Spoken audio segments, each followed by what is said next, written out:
In this video, we have a discussion on the chapter The Word, the first chapter of the book Signature, the third semester common textbook of the University of Calicut. This is an extract taken from memoirs by Pablo Neruda, a well-known Chilean poet and politician. His name was Ricardo Eliezer Neftali Reyes Basalto. His father was not in favor of his creative writings, and so, in order to avoid criticism from his father, he wrote everything under the pen name Pablo Neruda. Pablo Neruda was a staunch supporter of the Communist Party and an admirer of Stalin. Some of his major works are Residence on Earth, Canto General, 20 Love Poems and Song of Despair, Pain in My Heart, Then Come Back the Los Neruda. Many prestigious awards were conferred upon Neruda. The International Peace Prize in 1950, and he received the Lenin Peace Prize in 1953. He also received the Stalin Peace Prize in 1953, and he won Nobel Prize in Literature in 1971. He visited Delhi in 1950 for an interview with Jawaharlal Nehru. Neruda was known as a man who had many toys. He writes in his memoirs, his house was a collection of toys. He plays in it from morning till night. Neruda condemned the United States for its involvement in the Vietnam War. The Colombian novelist Gabriel Garcia Marquez called him the greatest poet of 20th century in any language. He wrote many articles lamenting the death of Che Guevara. Memoirs is Neruda's life story as well as a fine narration of Latin American history. The section entitled The Word is a great paean to poetry. Neruda relishes words, savors them, and fondles them. The whole passage is rendered in italics and stands out like a poem. The passage is replete with images and surrealistic expressions. It starts in the style of dramatic monologue.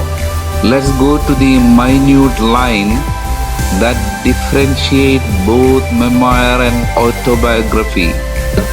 A memoir gives an account of much more intimate memories, feelings, and emotions of the writer. An autobiography is a chronological telling of one's experience. Now let us go to the extract, the part that we have to discuss, the word. This poem is really celebrating the rhythm, the harmony, the splendor and the glory of words. Here comes the poem. Yes, sir, with words you can say anything. You can sing with words. The words rise up and the words come down. I respect the words. I love them. I hold the words so tight. I reduce the use of words to make the idea so in-depth and colorful. I bite into them to taste it. I make the words so melting to create something within it. I love words so much. I love words that come unexpectedly. I wait for them with greed. I hunt words like animals until they fall. I run after them until I conquer them. I wait until some surprising words come on my way unexpectedly. I love vowels. I love vowels. Here we see the poet is very much fascinated by the beauty and the flow of vowels. He wants to say the vowels are delicate like foam. They are strong like metal. The vowels are like dewdrops. They are so beautiful that I want to fix them all into my poem. Some words are so beautiful.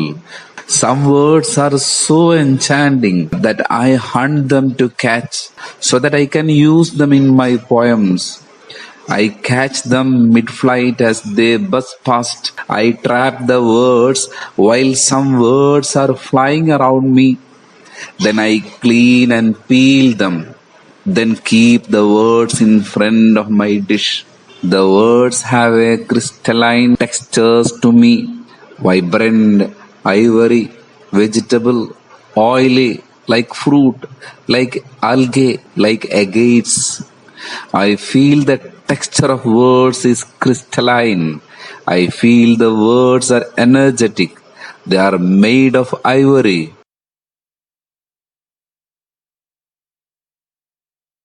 They are oily like fruit and algae and like mineral stone, like olives. And then I stir them. Words are like olives. As if words are like a drink or a fruit, I drink and crush it. I decorate it. Let the words be free. I put those words in my poem. They are like stalactites, like slivers of polished wood, like coals, like pickings from shipwreck, gifts from the waves. Words hang on my poem like stalactites in the caves. Words are like slivers of wood. They are like coals. They are far and wide, like the remainings from a shipwreck. They are like gifts that come through waves. When the word is shifted from its place, an idea goes through a complete change. If a word is replaced, the idea changes completely. When a new word enters a phrase, the phrase meaning completely changes. The words have shadows. They are transparent. They have weighty feathers. Some words have shadow meanings. Some words have levels and levels of meanings. Some are so soft as hair. They gathered from so much wandering from country to country. Really, the words have to say the story of their long journey. Words have to say the story of their long journey floating through the rivers of the world. The words came through traveling a long distance from country to country. They have roots so long. They are very ancient. Some of the words are very ancient and very old, and some are very new. Some words are living in the box where dead bodies are kept. Some words are hidden away. The poet says that he is so happy that he is fortunate enough to possess a flowery language.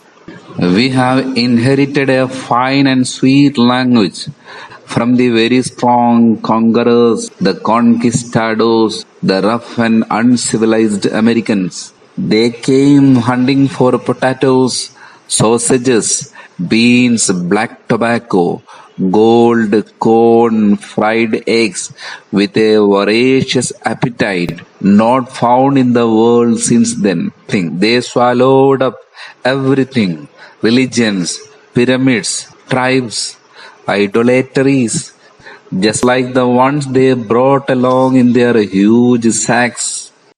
They spoiled the whole structure of the society, including religions, tribes, idolatries, just like the ones they brought along in their huge sacks. Wherever they went, they raised the land. But words fell like pebbles out of the boots of the barbarians, out of their beards, out of their helmets, their horseshoes, luminous words that were left glittering here and there. and they lie there glittering. They carried of gold and left us gold. They carried of everything. They left us words. They carried of many things which are as valuable as gold. But they left us something which is as valuable as gold. The words. The words. The fascinating and fantastic words.